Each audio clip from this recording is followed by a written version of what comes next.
자, 오늘서 우리는 이제 빌립보서를 마감하게 됩니다. 여러분, 빌립보서는 4장으로 이루어져 있어요. 그동안 11번에 걸쳐서 함께 말씀을 묵상했습니다. 그리고 오늘 12번째 이제 마지막 시간이 됩니다. 간절히 제가 소원하는 것은 그동안에 여러 차례 빌립보서 옥중서신이라고 했습니다.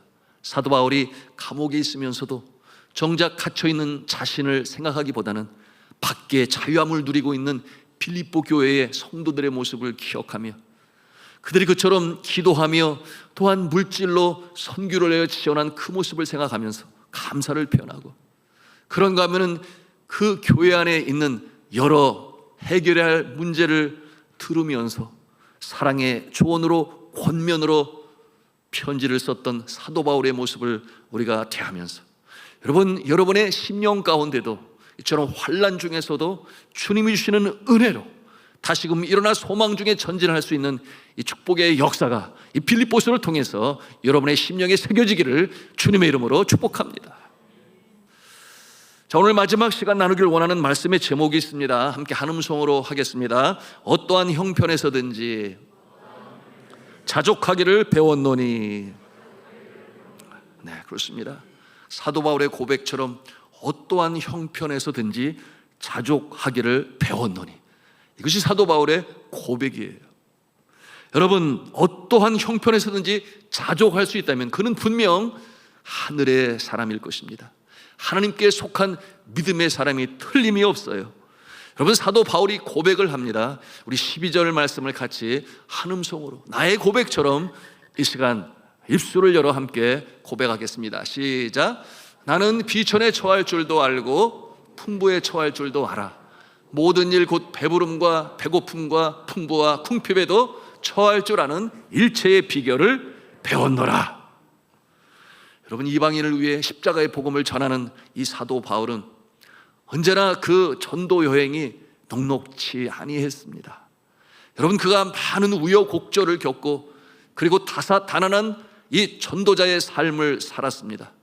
그는 때로는 부에 처하기도 하였고 때로는 빈에 처하기도 했어요.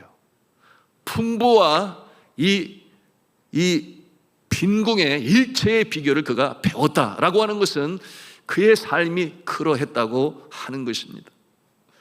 그러므로 배부름을 경험했으며 또한 배고픔도 경험을 했어요. 에베소에서 사역할 때는 두란노에서 2년 반 동안 두란노 손에서 하나님의 말씀으로 강론할 때에 놀라운 역사가 일어났죠. 여러분, 그곳에 병든 자들이 병 나음을 입고, 그런가 하면은 사단 마귀 귀신이 떠나가는 역사가 있었고, 그리고 그 술사들 마술을 행하는 자들이 하나님의 권능에 그야말로 마음 떨리고 두려워하여 자신들이 사용하는 이 마술사들의 이 책을 갖다가 다 모아서 태웠다 그랬습니다. 여러분, 그곳에서 나날이 주의 말씀이 강하고 능력 있게 선포하며 또한 증거되었으니 아마도 사도 바울이 그 에베소에서 계속해서 있었다고 한다면 어떠한 모습이 되었겠습니까? 우리가 얼마든지 상상해 볼 수 있어요. 소위 오늘날 메가처치라고 하는 대형 교회의 목회자가 되어 그의 삶은 안정 속에 있을 것이며 많은 사람들로부터 존경을 받을 것이 너무 확실한 그림이에요. 그러나 그는 자신이 어떠한 자인 줄 알고 있었으니 이방인을 위하여 내가 택한 그릇이라. 여전히 복음이 들어가지 않은 지역에 복음을 증거해야 할 사명을 너무나 분명히 알 수 있었기 때문에 안주하지 아니했습니다. 그는 에베소에서 안정된 삶을 구가하지 아니했어요. 어떠한 명예나 존중에 개의치 아니하고 그는 복음을 들고 또 다른 곳으로, 복음이 없는 곳으로 나가게 되었으니 여러분, 그의 삶은 그야말로 빈에 처할 줄도 알고 때로는 부에 처할 줄도 알고 여한 상황 속에서도 자족하는 비결을 배울 수 있었으며 그것이 그의 사역을 힘차게 이뤄나가는 에센스, 즉 원동력이 되었던 것입니다. 여러분, 상상해 보십시오. 그가 이방인의 사도로 부름을 받았기 때문에 복음을 전함에 있어 때로 부에 처할 수 있었다. 풍부에 처할 수 있었다. 어떤 때였을까요? 가이사랴에서는 벨릭스 총독에게 복음을 전할 수 있었습니다. 그때에 자신이 찾아간 것이 아니라 벨릭스 총독의 아내가 초청을 했어요. 와서 그 신령한 그 비밀에 대하여 알고 싶었습니다. 그러므로 그가 그곳에 갔을 때 초청되어 갔으니 그처럼 존귀 여김을 받으며 복음으로 전할 수 있었어요. 그런가 하면은 아그리빠 왕 앞에서도 복음을 전했습니다. 그럼 이와 같은 상황은 고관 대작 앞에서 복음으로 전할 수 있었으니 풍부에 처할 수 있었던 그 같은 상황을 우리가 얼마든지 상상해 볼 수 있습니다. 또한 그가 열 나흘 동안 이 유라굴로의 태풍에 그처럼 낮에 해가 보이지 않아 컴컴한 먹장구름으로 가리고 있었습니다. 여러분, 소망이 없었다 그랬어요. 살 소망이 없었다. 그러므로 배에 있는 모든 짐들을 다 내렸는데 그 이유는 여러분 아실 거예요. 지중해에 사고가 있어서 모래톱이 올라온 곳에 이 풍랑을 당하다가 어느 곳으로 떠내려갈지 몰라요. 항로를 따라가면 상관이 없지만 그처럼 사고가 있어 모래톱에 이 배가 흘러가다 걸리면 그야말로 어디에 SOS를 칠 수도 없는 그 시대에 다 죽는 거예요. 그래서 모든 물품을 다 내어버렸지만 그럼에도 불구하고 살 소망이 없었다 그랬습니다.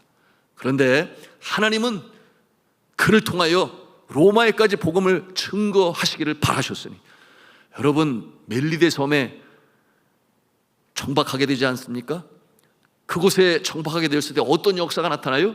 독사가 물어도 상하지 아니하는 놀라운 이 신비한 역사가 나타났으니 하나님께서 그를 보호하시는 것이죠.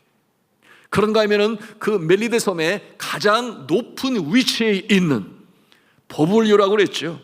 가장 높은 보블리오의 초청을 받아서 열병과 이질에 걸려 신음하고 있는 그의 아버지를 고칩니다. 그러니 최고 높은 고관 대작의 아버지의 병을 고쳤으니 여러분, 그가 감동을 받아서 이 사도 바울을 극진으로 섬깁니다. 또한 그 섬에 있는 많은 병자들의 병을 고쳐주고 복음으로 증거할 수 있었으니 그들이 감동을 받아서 어떤 일이 벌어집니까? 말씀해 보니 석 달 동안이나 후한 대접을 받고 배를 타고 출발할 때는 필요한 모든 것을 공급받았다 그랬습니다. 그야말로 이 모습도 부에 처한 전도자의 모습임을 보여주고 있는 것이죠. 여러분은 부에 처해 보셨습니까? 여러분은 또한 빈에 처해 보셨습니까? 어떠한 자는 하나님의 은혜라고 말할 수 있겠죠? 평생 어려움 없이 살아가는 모습도 있어요. 그런가 하면 어떤 모습은 그렇게 여유롭지 못한 모습으로 평생을 사는 모습도 있어요.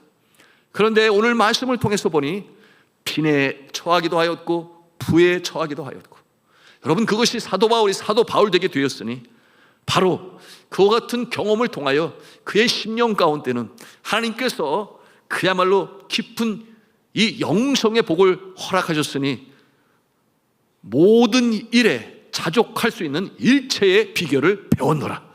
여러분, 그 능력은 대단한 것이에요. 특별히 부유한 자가 가난함에 처하게 되면 어떻게 할 줄을 몰라요. 세상에 이런 비극이 어디 있겠느냐? 참으로 일어서기가 힘듭니다.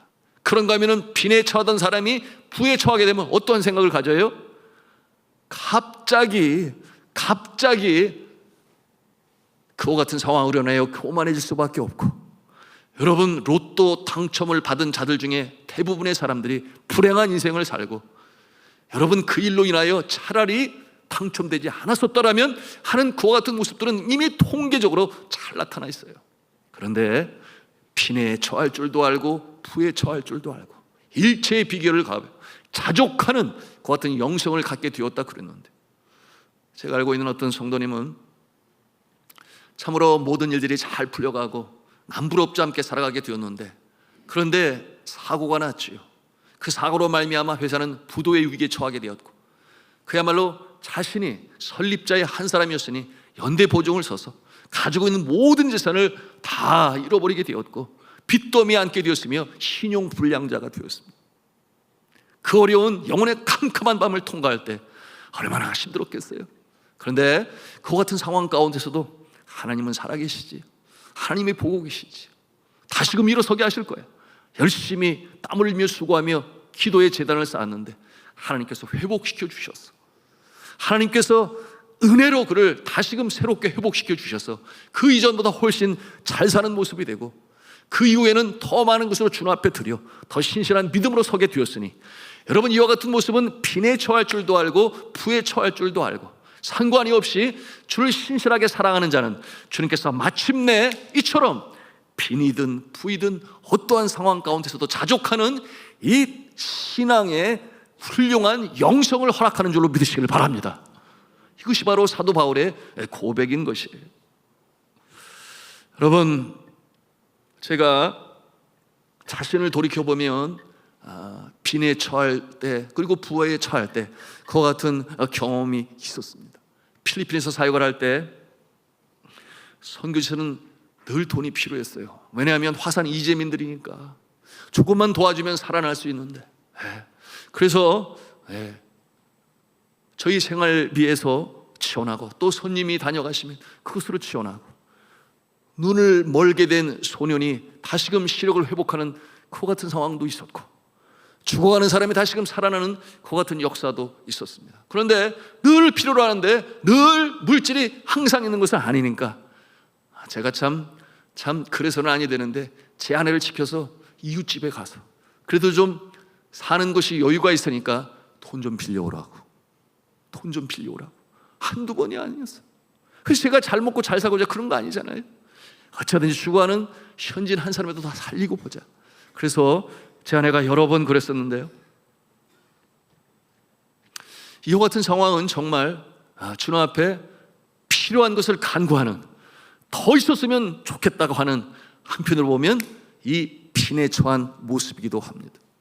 그런가 하면 교통사고가 있었는데, 교통사고 이후에 그야말로 경제적으로 어려운 그때에 그 상황을 안 산속에 살아가고 있는 우리 형제 자매들이 아침이면은 반찬을 해가지고 내려오는 거예요.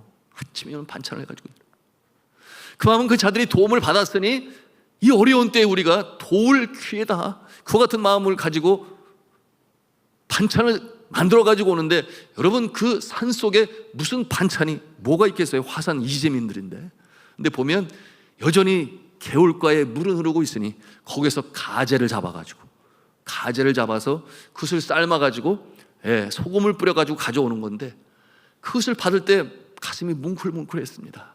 내가 도움을 주러 왔는데 도움을 받는구나.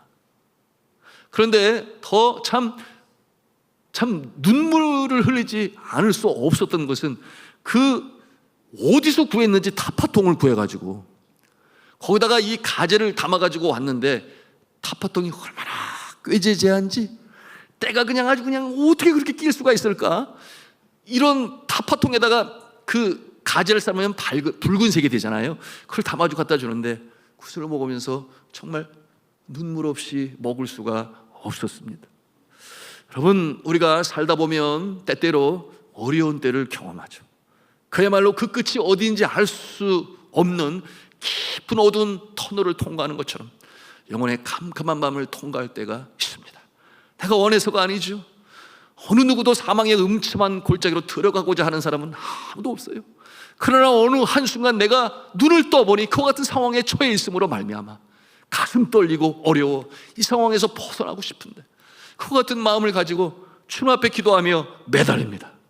여러분, 그런데 중요한 것은 그 어려움 속에서도 하나님은 나의 영혼의 창조주가 되시고 내 생명의 소유주가 되시고 내 삶의 주인이 되시니 나의 평생의 선하심과 인자하심으로 나를 인도하실 거야. 이 같은 믿음을 가지고 소망 중에 나아가는 자, 하나님께서 그 상황을 변화시키셔서 빈에서 부로도 변화시키시고 때로 부에서 빈으로 갈 때도 있지만 어떠한 능력을 주세요? 이겨낼 수 있는 능력을 주시니 빈에 처할 줄도 알고 부에 처할 줄도 알고 어떠한 상황에서든지 자족할 수 있는 일체의 비결을 배우느라 이 같은 믿음의 용사로 세우시는 줄로 믿으시길 바랍니다. 이것이 바로 필리포스를 통해서 우리가 배우는 영적 교훈인 것입니다. 사도 바울은 고백을 해요. 어떠한 형편에서든지 나는 자족하기를 배웠노니.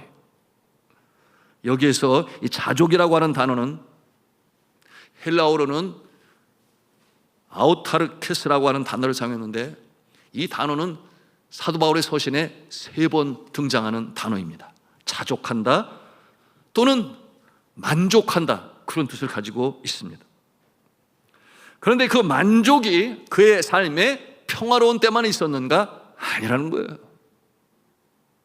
그 자족과 만족이 어려움 속에 있을 때도 그는 만족하고 자족할 수 있었으니 참으로 그의 영성이 부럽습니다.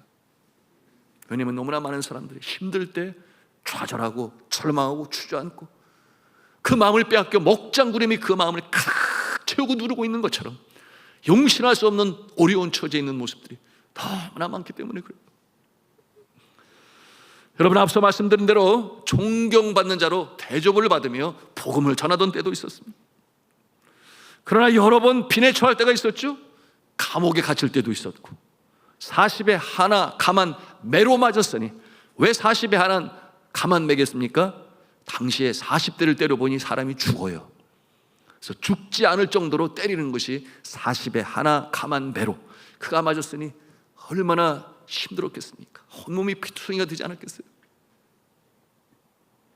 그런가 하면은 돌에 맞아 죽을 뻔한 적도 있고, 그런가 하면 배고프고 굶주린 적도 있었고, 그러나 그와 같은 상황 가운데서도 그것에 자족할 수 있는 일체의 비결을 배웠다, 그렇게 그가 고백하고 있습니다. 여러분, 그의 영성이 부럽지 않습니까? 그것이 바로 하늘에 속한 자예요. 여러분, 우리가 어떻게 하면 이와 같은 영성을 우리도 가질 수가 있을까요?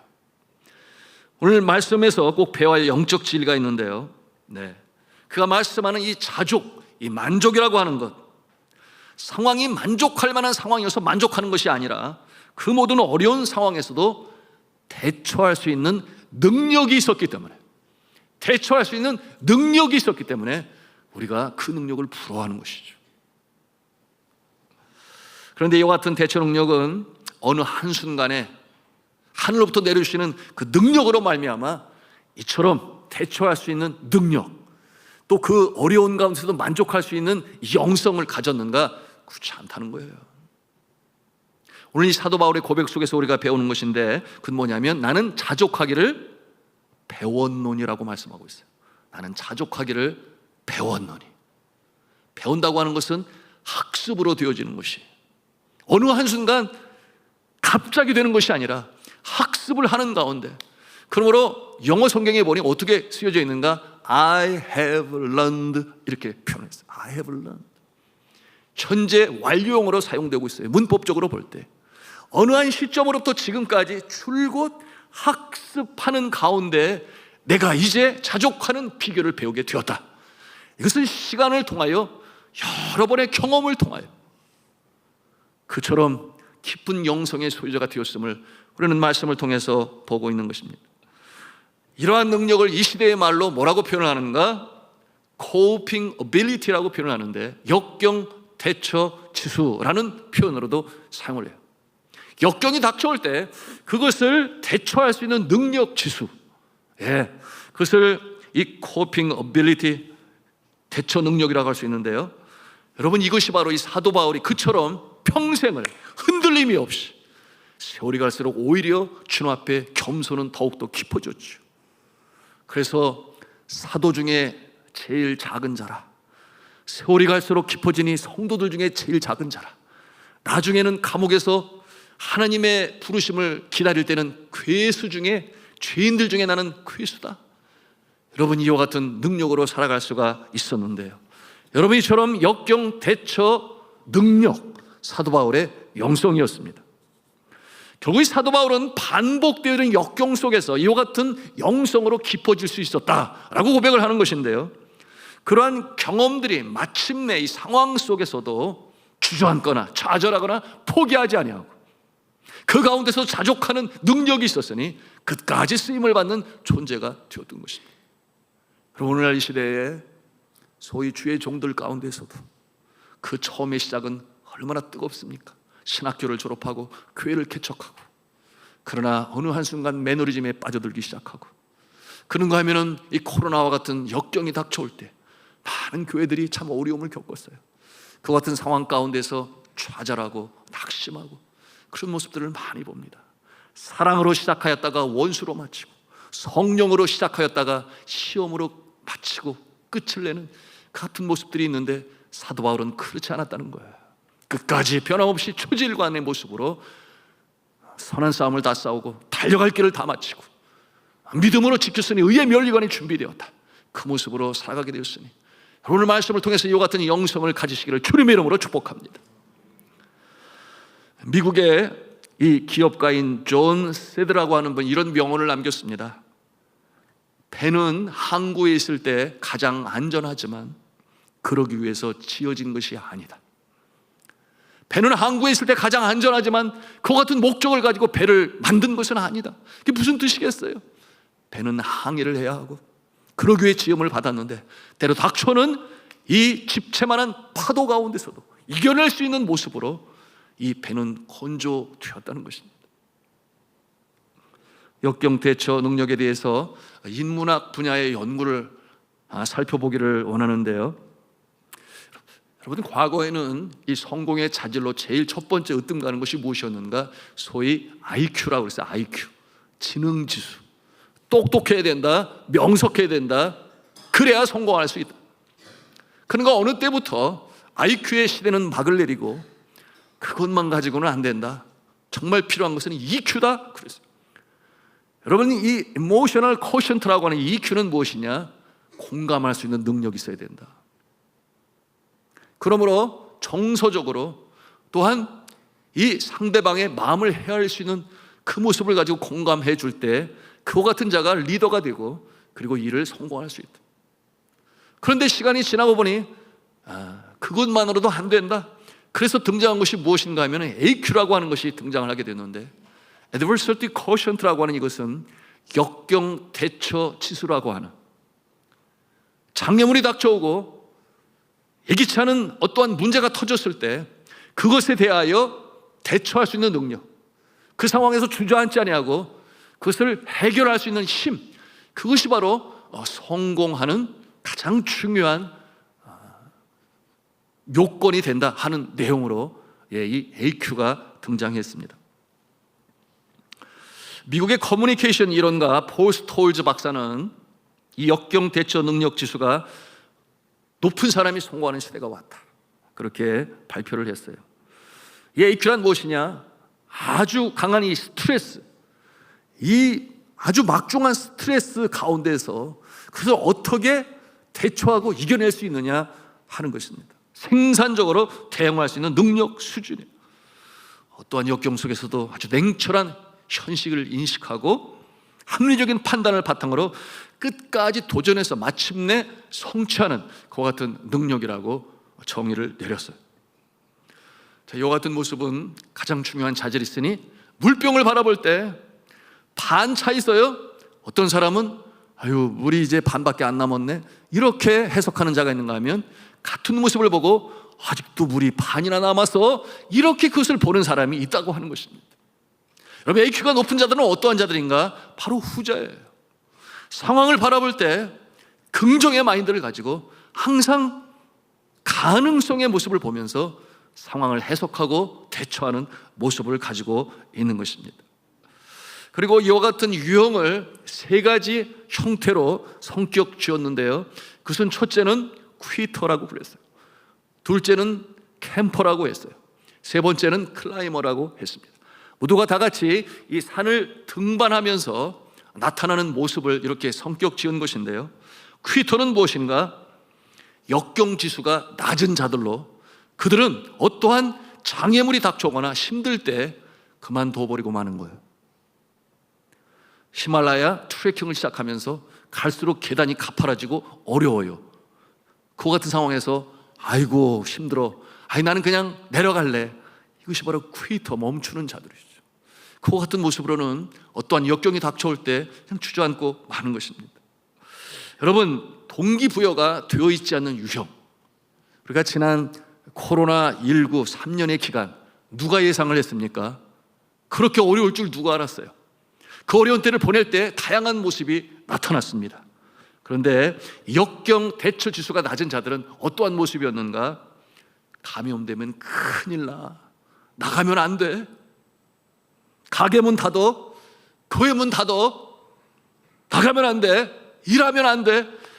여러분, 그 상황 속에서 아무것도 하지 못하는 자들, 바로 포기하는 자들의 모습이죠. 그런 생각을 해보아요. 우리 교회가 만일 그렇게 했더라면 과연 코로나 이후에 빠른 회복 속도를 보일 수가 있었을까? 그 어려운 최악의 상황 속에서 우리 장로님들이 성도들의 대표자가 돼요. 예배를 멈출 수는 없습니다. 그래서 우리 교역자들과 함께 장로님들은 여기에 앉고, 우리 교역자들은 저 위에 앉고, 검사로 오면은 아래 문만 열어보니까, 그래서 예배가 그치지 않고 지속이 되었기 때문에, 여러분, 예배를 멈추지 않은 우리 교회의 모습은 코로나 이후에 회복의 속도가 비교하여 상당히 빠른 그 같은 모습을 갖게 되었습니다. 여러분, 이 퀴터라고 하는 것은 어떤 장애물이 닥쳐올 때 그냥 포기하는 거예요. 그만두면 되는 거지. 여러분, 이와 같은 자는 결코 목적하는 바를 이룰 수가 없겠죠. 그런가 하면 이 캠퍼라고 하는 모습은 장애물을 만나면 그 상황에서 더 이상 전진하려고 하는 것이 아니라 비교를 해요. 이 정도면 됐어. 남들도 이 정도 하잖아. 이와 같은 모습으로 더 이상 도전의식을 갖지 아니하는 모습인데요, 어느 정도 이룬 것으로 만족하는 모습. 여러분, 대부분의 사람들의 모습의 80%가 여기에 속한다고 그랬어요. 80%가. 대부분의 모습이 바로 그 정도인 것이죠. 남들만큼 하면 된다. 어쩔 수 없다. 이 정도로만 유지하면 돼. 다들 그렇게 하고 있잖아. 이와 같은 마음을 가진 자들. 마지막으로, 스트레스가 생기면, 어떠한 장애물이 생기면 자신의 능력을 10분 발휘해서 정복하려고 하는 클라이머가 있다. 그래도 올라가려고 하는 자들이 있다.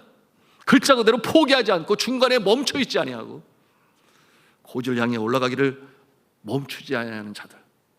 여러분, 이들은 어려움에 봉착했을 때 그 문제를 해결하는 것을 마땅히 치료할 일이라고 그렇게 생각하는 거예요. 이것을 극복해내지 못하면 우리는 목표한 바를 이룰 수가 없다.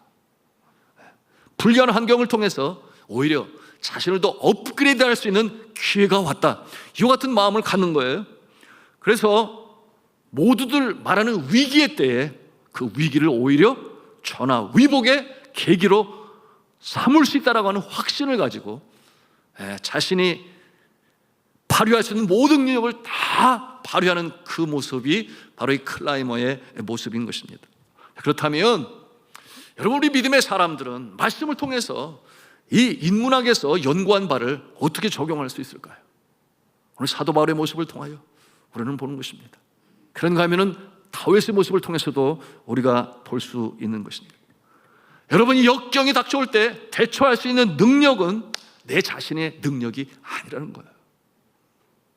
나의 영혼의 창조주가 되시고 누구보다 나를 잘 아시는 하나님, 나의 인생을 지금까지 인도해 오신 하나님께서 나의 앞날도 지키시며 보호하시며 인도하실 것인데, 내가 광대하신 주를 의지해야지. 위로부터 내리시는 하나님의 은총으로 나는 이 상황을 이겨나갈 수가 있다라고 하고 있는 믿는 모습인데, 시편 23편의 저자인 다윗은 뭐라고 그랬어요? 내가 사망의 음침한 골짜기로 다닐지라도 해를 두려워하지 아니할 것은, 뭐라고 했어요? 주께서 나와 함께 하심이라. 주의 지팡이와 막대기가 나를 안위하시는도다. 여러분, 자신의 능력이 아니라 주가 나와 함께 하시기 때문에 사망의 음침한 골짜기에서 곰의 발톱, 사자의 이빨, 아비의 양들을 지킬 때에 사투를 벌이면서도 그가 뒤로 후퇴하지 아니하고 그 상황에서 생명을 보존하며 그 양들을 지킬 수 있었으니, 내가 아니요 하나님께서 함께 하시면 내가 이겨나갈 수 있다. 여러분, 그런가 하면 오늘 이 빌립보서 4장 13절에 이 사도 바울의 그 고백 무엇입니까? 내게 능력 주시는 자 안에서 내가 모든 것을 할 수 있다. 내게 능력 주시는 자 안에서, 나의 알량한 지식과 얄팍한 경험이 아니고 내가 의지하는 그 무엇이 아니라 내게 능력 주시는 자 때문에 내가 모든 것을 할 수 있다. 이 빈에 처할 때, 부에 처할 때 상관이 없이 어떠한 상황에서도 만족할 수 있는, 자족할 수 있는 일체의 비결을 나는 배웠다. 이렇게 고백하는 사도 바울의 모습이 바로 이처럼 역경대처 이 능력 지수가 그야말로 하늘에 다른 하늘의 사람이요, 하늘에 속한 사람이요, 하나님의 자녀인 것입니다. 간절히 기도합니다. 여러분이 그와 같은 이 영성 깊은 모습으로 성숙할 수 있기를 주님의 이름으로 축원합니다. 여러분, 유럽을 복음화하겠다는 이 불타는 사도 바울, 그 비전은 그가 사는 삶의 목표가 되었죠. 그러므로 포기하지 아니했습니다. 그렇게 에베소에서 잘 나가는 상황 가운데서도 그는 로마를 꿈꾸었습니다. 원대한 비전을 가지고 그가 포기하지 않고 나가게 되었으니, 여러분, 주님께서 그가 어려운 처지에 처할 때마다 기도하는 자에게 나타나셔서 내가 예루살렘에서 나를 증거한 것과 같이 저 로마에서도 그리하여야 하리라. 여러분, 예루살렘에서 2년 동안 감옥에 있을 때, 어쩌면 그의 삶의 가장 어려운 어둠의 때에 그는 주님의 음성을 듣고 다시금 꿈을 꿉니다.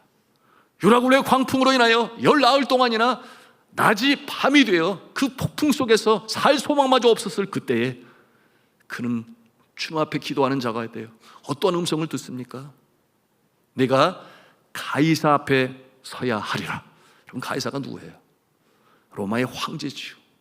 그처럼 살 소망이 없는 가운데서도 어젯밤에 주께서 나에게 말씀하시기를 하면서 그 배 안에 있는 살 소망이 없는 좌절 속에 있는 자들에게 선포합니다. 내가 가이사 앞에 서야 하리라. 하나님께서 여러분들의 생명을 살려주실 것입니다. 선장 아닌 선장이 되어 믿음으로 선포하였으니 여러분 한 사람도 생명을 잃지 아니하고 함께 로마로 입성하는 그 일의 주인공이 될 수가 있었습니다. 자, 사랑하는 성도 여러분, 참으로 중요한 것은 무엇입니까? 역경 속에 있을 때 우리가 주를 의지해요. 그러므로 이 밤에도 기도하는 것입니다.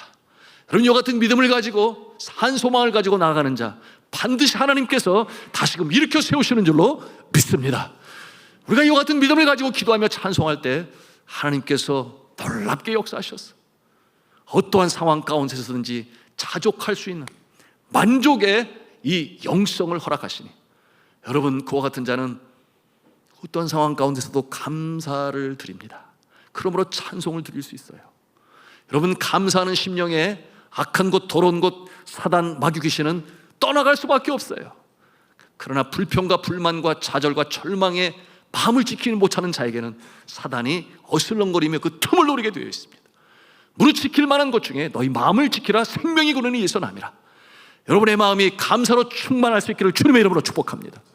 이와 같은 자는 오늘 이 말씀을 통해서 배우는 것이죠. 바로 사도 바울의 영성이었으니 하루아침에 되는 것이 아니다. 여러 많은 경험을 통해서, 소위 세상 말로 산전, 수전, 공중전이라고 하는데, 여러분, 그와 같은 순간들이 다 잘라내어 버리고 잊어버리고 없었으면 좋겠다 아니라는 거예요. 내 몸에 십자가의 흔적을 가져놓으라.